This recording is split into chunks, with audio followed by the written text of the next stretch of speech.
بسم اللہ الرحمن الرحیم۔ السلام علیکم ورحمۃ اللہ وبرکاتہ۔ یہ ہدایت الناف کا 8واں سبق ہے۔ اس سبق میں ہم تنازع فعلین سے متعلق تفصیل پڑھیں گے۔ تو پہلے عبارت دیکھ لیں۔ فصل فی تنازع الفعلین اذا تنازع الفعلان فی اسم ظاہر بعدہما ای اراد کل واحد من الفعلین ان یعمل فی ذلک الاسم فهذا انما يكون على 4 اقسام۔ الاول ان يتنازعا في الفاعلية فقط نحو ضربني واكرمني زيد۔ الثاني ان يتنازعا في المفعولية فقط نحو ضربت واكرمت زيدا۔ الثالث ان يتنازعا في الفاعلية والمفعولية ويقتضي الاول الفاعل والثاني المفعول نحو ضربني واكرمت زيدا۔ الرابع عكسه نحو ضربت واكرمني زيد۔ واعلم ان في جميع هذه الاقسام يجوز اعمال الفعل الاول واعمال الفعل الثاني خلافا للفراء في السورة الاولى والثالثة ان يعمل الثاني، والدليل لزوم احد الامرين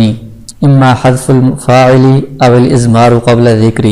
وكلاهما محظوران، وهذا في الجواز. واما الاختيار ففيه خلاف البصريين فإنهم يختارون إعمال الفعل الثاني اعتبارا للقرب والجوار، والكوفيون يختارون إعمال الفعل الأول مراعاة للتقديم والاستحقاق. فإن أعملت الثاني فانظر إن كان الفعل الأول يقتضي الفاعل أضمرته في الأول، كما تقول في المتوافقين ضربني وأكرمني زيد وضرباني وأكرمني الزيدان وضربوني وأكرمني الزيدون، وفي المتخالفين ضربني وأكرمت زيدا وضرباني وأكرمت زيدين وضربوني وأكرمت الزيدين. وإن كان الفعل الأول يقتضي المفعول ولم يكن الفعلان من أفعال القلوب حذفت المفعول من الفعل، كما تقول في المتوافقين ضربت وأكرمت زيدا وضربت وأكرمت الزيدين وضربت وأكرمت الزيدين. وفي المتخالفين ضربت وأكرمني زيد وضربت وأكرمني الزيدان وضربت وأكرمني الزيدون. وإن كان الفعلان من أفعال القلوب يجب إظهار المفعول للفعل الأول، كما تقول حسبني منطلقا وحسبت زيدا منطلقا، إذ لا يجوز حذف المفعول من أفعال القلوب وإضمار المفعول قبل الذكر، هذا هو مذهب البصريين. وأما إن أعملت الفعل الأول على مذهب الكوفيين فانظر إن كان الفعل الثاني يقتضي الفاعل أضمرت الفاعل في الفعل الثاني، كما تقول في المتوافقين ضربني وأكرمني زيد وضربني وأكرماني الزيدان وضربني وأكرموني الزيدون. وفي المتخالفين ضربت وأكرمني زيد وضربت وأكرماني الزيدين وضربت وأكرموني الزيدين. وإن كان الفعل الثاني يقتضي المفعول ولم يكن الفعلان من أفعال القلوب جاز فيه الوجهان حذف المفعول والإضمار، والثاني والمختار ليكون الملفوظ مطابقا للمراد. أما الحذف فكما تقول في المتوافقين ضربت وأكرمت زيدا وضربت وأكرمت الزيدين وضربت وأكرمت الزيدين. وفي المتخالفين ضربني وأكرمت زيد وضربني وأكرمت الزيدان وضربني وأكرمت الزيدون.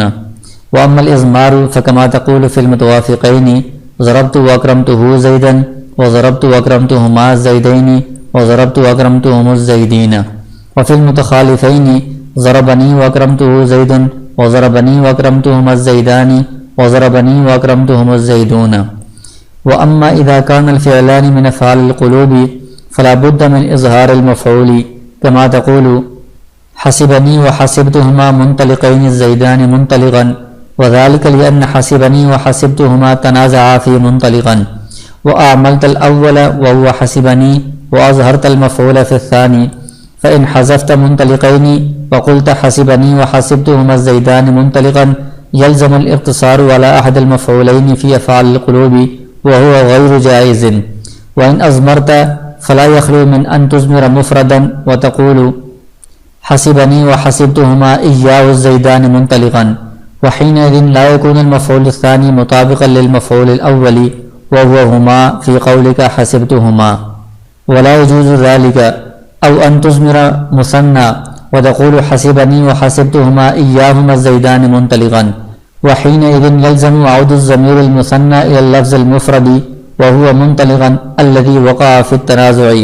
وهذا أيضا لا يجوز. وإذا لم يجوز الحذف والإضمار كما عرفت وجب الإظهار. آج کے سبق میں تنازع فعلان سے متعلق تفصیل ہم پڑھیں گے. تو سب سے پہلے تنازع فعلان کہتے کیسے ہیں، اس کا مطلب کیا ہے؟ تو اس کا مطلب یہ ہے کہ جیسا کہ سبق کے شروع میں عبارت میں آپ نے تعریف پڑھی ہے کہ جب دو فعل ہوں اور ان دو فعلوں کے بعد کوئی اسم ظاہر ہو، یعنی ایسا اسم ہے جو ضمیر نہیں ہے بلکہ ظاہر ہے، اور وہ دونوں فعل اس اسم ظاہر کی طرف متوجہ ہو رہے ہیں، ہر ایک یہ چاہ رہا ہے کہ وہ اس اسم ظاہر میں عمل کرے، یعنی دو فعل ہیں ان کے بعد جو آنے والا اسم ہے، ہر ایک فعل یہ چاہتا ہے کہ یہ اسم میرا معمول بنے. تو اس میں پھر معمول فاعل بھی ہو سکتا ہے، مفعول بھی ہو سکتا ہے. تو اس میں چار صورتیں پھر بنیں گی. پہلی صورت یہ ہے کہ دو فعل ہیں، ان کے بعد ایک اسم ہے، دونوں فعل یہ تقاضا کر رہے ہیں، یہ چاہ رہے ہیں کہ یہ جو اسم ظاہر آ رہا ہے بعد میں وہ ہمارا فاعل بنے. جیسے مثال ہے ضربنی و اکرمنی زیدن. دوسری صورت میں ضربت و اکرمت زیدن، دونوں جو فعل ہیں وہ یہ چاہ رہے ہیں، اس بات کا تقاضا کر رہے ہیں کہ بعد میں جو آنے والا اسم ظاہر ہے وہ مفعول بنے. اور تیسری صورت میں یہ ہوگا ضربنی و اکرمت زیدن، کہ پہلا جو فعل ہے وہ یہ چاہ رہا ہے کہ جو اسم ظاہر ہے وہ میرا فاعل بنے، دوسرا جو فعل ہے وہ یہ چاہ رہا ہے کہ اسم ظاہر میرا مفعول بنے. اور چوتھی صورت اس کے برعکس ہے، تیسری کے برعکس، کہ اس میں پہلا جو فعل ہے وہ چاہ رہا ہے کہ اسم ظاہر میرا مفعول بنے، دوسرا فعل جو ہے وہ چاہ رہا ہے کہ اسم ظاہر میرا فاعل بنے. تو اب ہم اس میں کیا کریں گے، یعنی کس فعل کو عمل دیں گے، اور جو اسم ظاہر ہے اس میں کون سا فعل عمل کرے گا، یا اسم ظاہر یہ کس فعل کا معمول بن سکتا ہے، تو اس کی تفصیل اس سبق میں یہ بیان کی گئی ہے. تو اس میں سب سے پہلی بات جواز کی ہے کہ ان دو افعال، جو دو فعل ہیں جو تنازع کر رہے ہیں، تنازع کا ویسے تو مطلب جھگڑا ہوتا ہے، لیکن یہاں پر مطلب یہ ہے کہ دو فعلوں کا آپس میں اختلاف ہے، یا ہر ایک فعل متوجہ ہو رہا ہے اس اسم کے اندر عمل کرنے میں. تو اس میں جواز میں تو جو جمہور نحوی ہیں، جمہور جتنے بھی نحات ہیں، نحو سے تعلق رکھنے والے، ان کے نزدیک ان دونوں فعلوں میں سے کسی بھی فعل کو عمل دینا جائز ہے، چاروں صورتوں میں، پہلے کو یا دوسرے کو، چاروں صورتوں میں کسی کو بھی عمل دینا اس اسم ظاہر کے اندر یہ جائز ہے. یہ جمہور نحات کا مذہب ہے. البتہ نحات میں سے، نحویوں میں سے ایک امام فرا ہیں، ان کا اختلاف ہے. وہ یہ کہتے ہیں کہ پہلی اور تیسری صورت اس میں دوسرے فعل کو عمل دینا یہ جائز نہیں ہے، اس کے علاوہ باقی سب صورتوں میں سارے پہلے یا دوسرے ہر ایک کو عمل دینا جائز ہے. امام فرا کہتے ہیں کہ پہلی اور تیسری جو صورت ہے اس میں دوسرے فعل کو عمل دینا جائز نہیں. اس کی وجہ یہ ہے، اس کی دلیل یہ ہے کہ پہلی صورت میں اگر ہم اس زید کے اندر اس کو عمل دیں گے کہ اکرمنی نے اس کے اندر عمل کیا ہے، تو جو پہلا فعل ہے وہ فاعل کا تقاضا کر رہا ہے، تو ہم فاعل اس کے اندر کیا کریں گے، یا تو ہمیں فاعل محذوف ماننا پڑے گا کہ اس میں فاعل حذف ہو گیا ہے، یا پھر فاعل کی ضمیر ماننی پڑے گی. اسی طرح جو تیسری صورت ہے اس میں بھی دوسرے فعل کو اگر عمل دیں گے تو پہلا جو فعل ہے وہ فاعل کا تقاضا کر رہا ہے، تو یہاں پر بھی یا تو فاعل کو محذوف ماننا پڑے گا یا فاعل کی ضمیر ماننی پڑے گی. تو پہلی اور تیسری صورت میں امام فرا کہتے ہیں کہ دوسرے فعل کو عمل دینا جائز نہیں، کیونکہ جو پہلا فعل ہوگا پہلی اور تیسری میں وہ فاعل کا تقاضا کر رہا ہے، تو فاعل کو آپ محذوف مانیں گے یا آپ اس کی ضمیر مانیں گے. تو اگر محذوف مانتے ہیں تو یہ بھی جائز نہیں ہے، درست نہیں ہے، کیونکہ فاعل جو ہوتا ہے وہ کلام میں عمدہ ہوتا ہے، اور عمدہ کو حذف کرنا یہ جائز نہیں ہے، درست نہیں ہے. اور جو مفعول ہوتا ہے وہ فضلہ ہوتا ہے، اس کو تو حذف کیا جا سکتا ہے، لیکن فاعل عمدہ ہوتا ہے، اس کو حذف کرنا درست نہیں. اور اگر آپ اس کی ضمیر مانتے ہیں یہاں پر بھی پہلی اور تیسری صورت میں فاعل کی، تو یہ جو ضمیر ہے یہ کس کی طرف لوٹ رہی ہوگی، یہ اس زید کی طرف لوٹے گی، یعنی ضمیر کا جو مرجع ہے وہ زید ہوگا جو بعد میں آ رہا ہے. تو یہ اضمار قبل ذکر لازم آئے گا، یعنی ضمیر پہلے آ گئی ہے اور جو اس کا مرجع ہے وہ بعد میں آ رہا ہے، اس کا ذکر بعد میں ہے، تو یہ اضمار قبل ذکر لازم آتا ہے، یہ بھی درست نہیں ہے۔ تو اس لیے امام فرا یہ کہتے ہیں کہ پہلی اور تیسری صورت میں دوسرے فعل کو عمل دینا جائز نہیں، لیکن جمہور جو نحوی ہیں ان کے نزدیک تمام صورتوں میں پہلے یا دوسرے میں سے کسی فعل کو بھی عمل دینا جائز ہے۔ ان کی تفصیل آگے آ رہی ہے۔ تو یہ تو اختلاف تھا جواز کے اندر کون سے فعل کو عمل دینا جائز ہے۔ اب اس کے بعد جو جمہور نحات ہیں، جمہور جو نحوی ہیں، جو کہتے ہیں کہ ان چاروں صورتوں میں کسی بھی صورت میں پہلے یا دوسرے میں سے کسی بھی فعل کو عمل دینا جائز ہے، ان کا پھر آگے اس بات میں اختلاف ہے کہ ان دونوں میں سے پہلے اور دوسرے میں سے کس کو عمل دینا زیادہ بہتر ہے، زیادہ پسندیدہ ہے۔ اس میں پھر ان کا آپس میں اختلاف ہے، اور ان کے پھر اس میں دو فریق ہیں، ایک بصریین ہے اور دوسرے کوفیین ہیں۔ بصریین کا مذہب یہ ہے کہ زیادہ جو پسندیدہ ہے، زیادہ بہتر، وہ دوسرے فعل کو عمل دینا ہے، اور ان کی دلیل یہ ہے کہ دوسرا فعل اس اسم ظاہر کے قریب ہے، اس کا پڑوسی ہے، تو قرب اور جوار کی وجہ سے اس کا حق بنتا ہے کہ یہ اس اسم ظاہر کے اندر عمل کرے۔ یعنی جائز تو دونوں کو عمل دینا ہے، لیکن زیادہ پسندیدہ اور زیادہ بہتر بصریین کے نزدیک دوسرے فعل کو عمل دینا ہے۔ اور کوفیین یہ کہتے ہیں کہ ان چاروں صورتوں میں جائز تو ہے دونوں میں سے کسی کو بھی عمل دینا، لیکن زیادہ بہتر اور پسندیدہ یہ ہے کہ پہلے فعل کو عمل دیا جائے اسم ظاہر کے اندر۔ اور کوفیین کی دلیل یہ ہے کہ پہلا فعل جو ہے وہ مقدم ہے، جس وقت یہ فعل آیا ہے اس وقت دوسرے کا وجود ہی نہیں تھا، اس نے آ کر فوراً اس اسم کے اندر عمل کرنے کا تقاضا کیا ہے، بعد میں اس نے آ کر تقاضا کیا ہے، تو لہٰذا یہ مقدم ہے، اس کا زیادہ استحقاق بنتا ہے، اس کا زیادہ حق بنتا ہے۔ تو اب مصنف کے نزدیک چونکہ بصریین کا مذہب زیادہ راجح تھا، اس لیے مصنف نے بصریین کے مذہب کی تفصیل شروع کی ہے پہلے۔ تو بصریین کے مذہب کے مطابق دوسرے فعل کو عمل دینا زیادہ بہتر ہے۔ تو اب ہم پہلے فعل کے ساتھ کیا کریں گے؟ پہلا فعل بھی تو تقاضا کر رہا ہے فاعل کا یا مفعول کا، تو اس کی تفصیل یہ ہے کہ جب ہم بصریین کے مذہب کے مطابق دوسرے فعل کو عمل دے رہے ہیں، اس میں ظاہر جو ہے یہ دوسرے فعل کا معمول بن رہا ہے اور دوسرا فعل اس میں عمل کر رہا ہے، تو پہلے فعل کو ہم دیکھیں گے کہ وہ فاعل کا تقاضا کر رہا ہے یا مفعول کا تقاضا کر رہا ہے۔ اگر پہلا فعل فاعل کا تقاضا کر رہا ہے، جیسا کہ پہلی اور تیسری صورت میں پہلا فعل فاعل کا تقاضا کر رہا ہے، تو اب ہم اس میں کیا کریں گے؟ تو بصریین یہ کہتے ہیں کہ پہلی اور تیسری صورت میں ہم نے دوسرے فعل کو عمل دے دی ہے، اب ہم پہلے فعل کے اندر دیکھیں گے پہلی اور تیسری صورت میں وہ فاعل کا تقاضا کر رہا ہے، تو ہم فاعل کی ضمیر یہاں پر مان لیں گے، یعنی ضربنی کے اندر جو ضمیر ہے وہ اس کا فاعل بن جائے گی، یہاں پر بھی اس کے اندر ضمیر اس کا فاعل بن جائے گی۔ اب اس پر یہ اعتراض لازم آتا ہے کہ یہ جو ضمیر ہے اس کا مرجع زید ہے جو بعد میں ہے، تو اضمار قبل ذکر لازم آ رہا ہے، تو اس کے بارے میں بصریین یہ کہتے ہیں کہ اضمار قبل ذکر اگر عمدہ میں ہو، فاعل چونکہ کلام میں عمدہ ہوتا ہے اور آگے اس کی تفسیر آ رہی ہو، تو عمدہ میں اضمار بشرط تفسیر یہ جائز ہوتا ہے۔ یہ جیسے فاعل یہاں پر یہ عمدہ ہے اور اس میں ضمیر لائی گئی ہے، اور اس ضمیر کا مرجع جو ہے وہ بعد میں ہے، یعنی اس کی تفسیر آگے آ رہی ہے، لہٰذا یہ اضمار قبل ذکر یہ ناجائز نہیں ہوگا بلکہ یہ جائز ہوگا۔ اس لیے ہم پہلی اور تیسری صورت میں اس پہلے فعل کے اندر ضمیر ہم فاعل بنا لیں گے، ضمیر فاعل بن جائے گی۔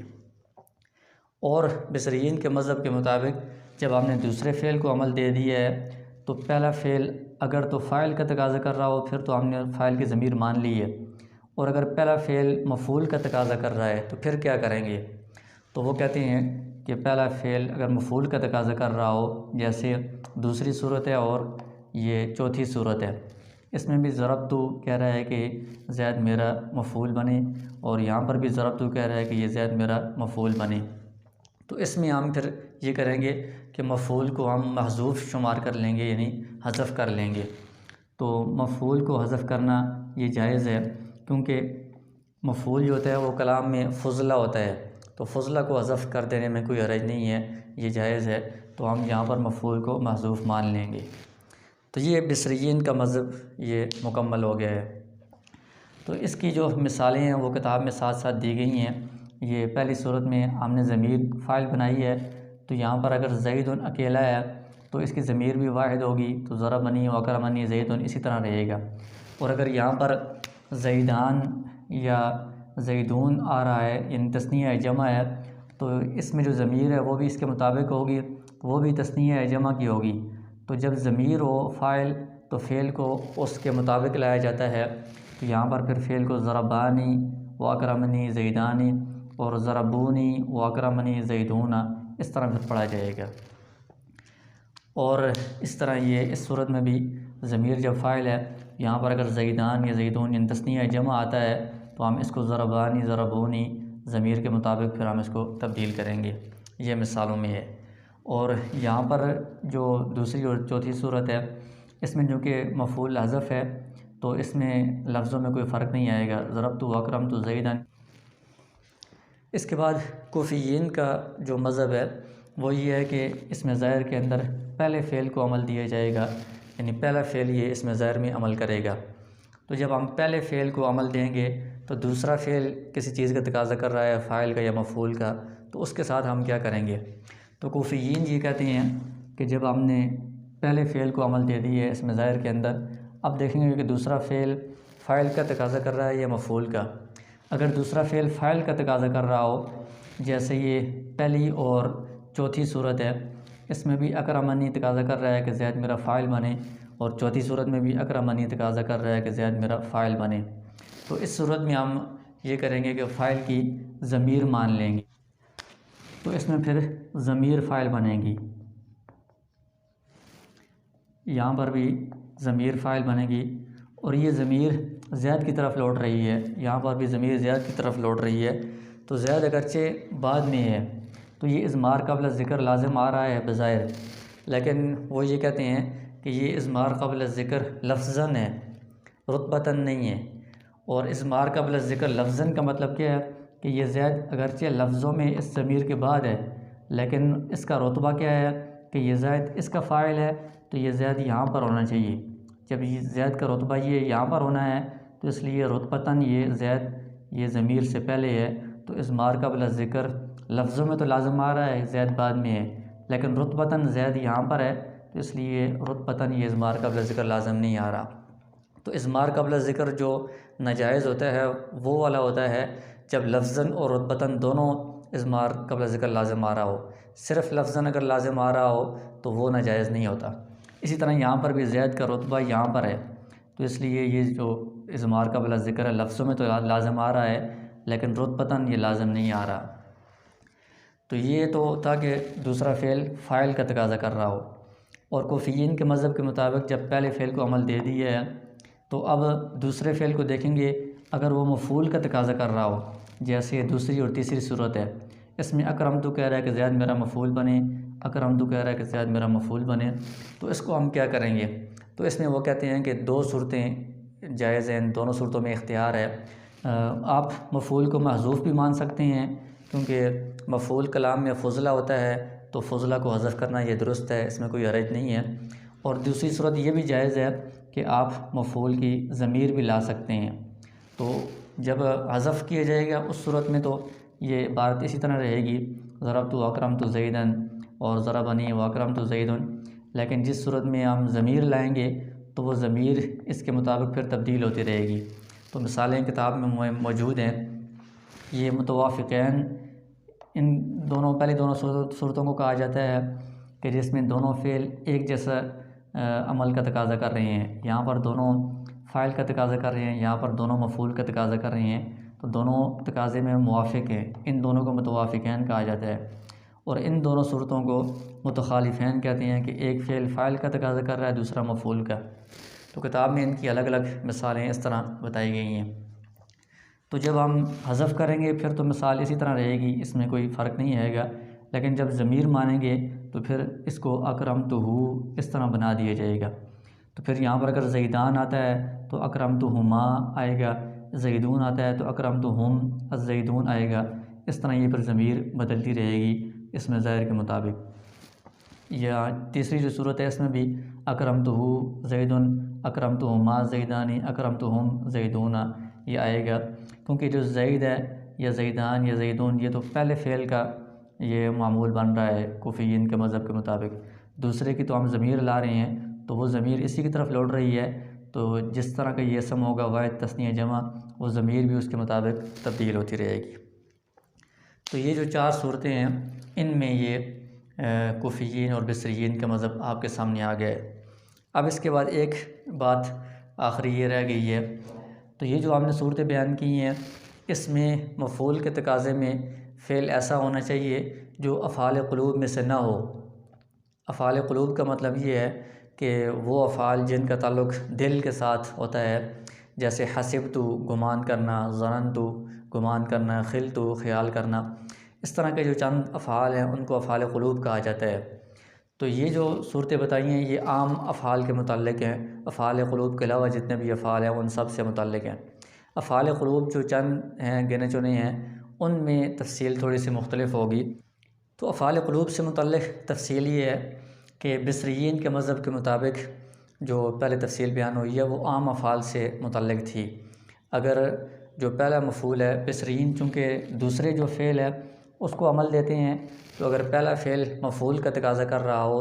اور وہ جو فعل ہے وہ افعال قلوب میں سے ہو تو اب اس کا حکم تھوڑا مختلف ہوگا۔ جیسے یہ حسبنی و حسبت زیدا منطلقا یہ ایک مثال ہے، تو اس میں جو حسب ہے یہ فعل افعال قلوب میں سے ہے گمان کرنا، تو اس میں یہاں پر حسبنی ایک فعل ہے اور حسبت یہ دوسرا فعل ہے، یہ 2 افعال ہیں۔ انہوں نے پہلے زیدن کے اندر یہ تنازع کیا ہے، تو بصریین نے حسبت کو اس کے اندر عمل دے دی ہے کہ یہ اس کا مفعول بن گیا ہے، اور حسب کا جو مطالبہ تھا کہ یہ میرا فاعل بنے اس کی فاعل کی ضمیر اس کے اندر مان لی ہے۔ اب اس کے بعد جو منطلقاً ہے اس کے اندر ان دونوں فعلوں کا تنازع ہے۔ حسبت کہتا ہے کہ یہ میرا ایک مفعول زید ہے، یہ دوسرا میرا مفعول یہ بن جائے۔ افعال قلوب کے 2 مفعول ہوتے ہیں، تو حسبت کا تقاضا یہ ہے کہ یہ منطلقاً میرا دوسرا مفعول بن جائے۔ حسبنی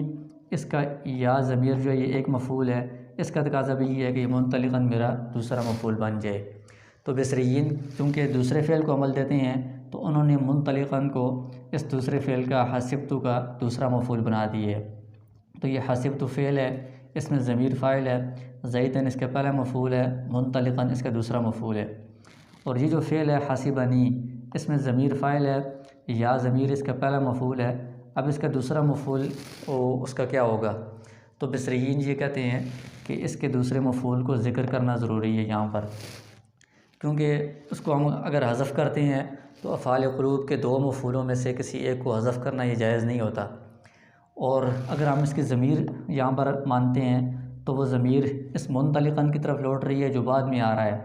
تو یہ اضمار قبل ذکر لازم آ رہا ہے، اور یہ اضمار قبل ذکر عمدہ میں نہیں ہے بلکہ فضلہ میں ہے، یعنی یہ جو مفعول ہے یہ فضلہ ہوتا ہے، تو یہ کسی صورت میں بھی جائز نہیں ہے۔ تو جب اب اس کو حذف کرنا بھی جائز نہیں ہے اور اضمار ضمیر لانا بھی جائز نہیں، تو اب ایک ہی صورت متعین ہے کہ ہم اس کو یہاں پر ذکر کریں گے، یعنی اس کو صراحتاً یہاں پر لانا پڑے گا۔ تو یہ عبارت اس طرح ہوگی حسبنی منطلقاً و حسبت زیدن منطلقاً۔ اور کوفیین کے مذہب کے مطابق اگر پہلے فعل کو عمل دیں اور دوسرا فعل مفعول کا تقاضا کر رہا ہو اور وہ جو فعل ہے وہ افعال قلوب میں سے ہو، تو اب اس میں بھی حکم جو پہلے صورتیں گزری ہیں ان سے تھوڑا مختلف ہوگا۔ اس کی مثال ہے حسبنی و حسبتہما الزیدان منطلقاً، تو اس میں حسبنی یہ ایک فعل ہے، حسبت یہ دوسرا فعل ہے، اور یہ دونوں افعال قلوب میں سے ہیں۔ یہ دونوں پہلے تو انہوں نے الزیدان کے اندر تنازع کیا ہے، حسبنی یہ چاہ رہا ہے کہ یہ میرا فاعل بنے، اور حسبتہما اس کے اندر چونکہ حسبت میں ضمیر فاعل موجود ہے تو اس کا تقاضا یہ تھا کہ یہ میرا مفعول بنے۔ تو کوفیین نے پہلے کو عمل دیا ہے، یعنی الزیدان کو حسبنی کا فاعل بنا دیا ہے، اور حسبت اس کے اندر انہوں نے مفعول کی ضمیر مان لی ہے، ہما ضمیر، جیسا کہ پہلے اس کا حکم گزرا ہے۔ اب اس کے بعد جو دوسرا لفظ ہے منطلقاً، اس کے اندر ان دونوں افعال کا تنازع ہے۔ حسبنی اس کا تقاضا یہ ہے کہ اس کا ایک مفعول تو یہ یا ضمیر موجود ہے، دوسرا مفعول یہ منطلقاً یہ میرا بننا چاہیے، اس کا یہ تقاضا ہے۔ حسبتہما اس میں بھی ہما ایک مفعول موجود ہے اور یہ چاہتا ہے کہ میرا دوسرا مفعول بن جائے۔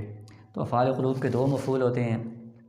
تو کوفیین نے چونکہ پہلے فعل کو عمل دیا ہے تو انہوں نے منطلقاً کو حسبنی جو پہلا ہے اس کا دوسرا مفعول بنا دیا ہے۔ اب حسبنی کا فاعل بھی موجود ہے اور اس کے دو مفعول بھی مکمل ہو گئے ہیں۔ اب جو دوسرا مفعول ہے اس میں ضمیر فاعل ہے اور یہ ایک ضمیر ایک مفعول موجود ہے، اس کا دوسرا مفعول نہیں ہے، یہ اس کا تقاضا کر رہا ہے، تو اب اس کا کیا کریں گے؟ تو کوفیین یہ کہتے ہیں کہ دوسرے مفعول کو ذکر کرنا ضروری ہے، کیونکہ اگر ہم اس کو حذف کر دیتے ہیں تو افعال قلوب کے دو مفعولوں میں سے ایک کو حذف کرنا یہ جائز نہیں ہے، اور اگر ہم اس کی ضمیر یہاں پر مانتے ہیں تو دو صورتیں ہوں گی، یا تو ہم ضمیر مانیں گے واحد ضمیر، ہم کہیں گے حسبتہما ایاہو، یہ ہم واحد کی ضمیر یہاں پر لاتے ہیں، تو اس میں خرابی یہ لازم آئے گی کہ اس کا جو پہلا مفعول ہے ہما وہ تثنیہ ہے اور اس کا جو دوسرا مفعول ہے ایاہو وہ واحد ہے، تو اس کے دو مفعولوں کی آپس میں مطابقت نہیں رہے گی، تو یہ بھی درست نہیں ہے۔ اور اگر ہم اس طرح کرتے ہیں کہ یہاں پر تثنیہ کی ضمیر لاتے ہیں دوسرا مفعول ایاہما، تو اس صورت میں ان دونوں مفعولوں کی آپس میں تو مطابقت ہو جائے گی، لیکن اس ایاہما کا جو مرجع ہے وہ مرجع یہ ہے منطلقاً، تو منطلقاً تو واحد ہے، تو ضمیر تثنیہ کی ہے اور اس کا مرجع واحد ہے، تو ضمیر اور مرجع میں مطابقت نہیں رہی، تو یہ بھی خرابی لازم آ رہی ہے۔ تو اس لیے یہاں پر ضمیر لانا چاہے ہم واحد کے لائیں یا تثنیہ کے لائیں یہ درست نہیں ہے، تو ہم حذف بھی نہیں کر سکتے اور ضمیر بھی نہیں لا سکتے، تو اب متعین ہو گیا ہے کہ ہم اس کو ذکر ہی کریں گے۔ تو اب ہم اس دوسرے جو فعل ہے اس کا دوسرا مفعول ہے اس کو ہم منطلقین یہاں پر ہم مذکور لائیں گے یعنی ذکر کریں گے، تو اب یہ عبارت درست ہو جائے گی، دونوں جو افعال ہیں ان کا فاعل بھی ہو جائے گا اور ان کے دو مفعول بھی مکمل ہو جائیں گے۔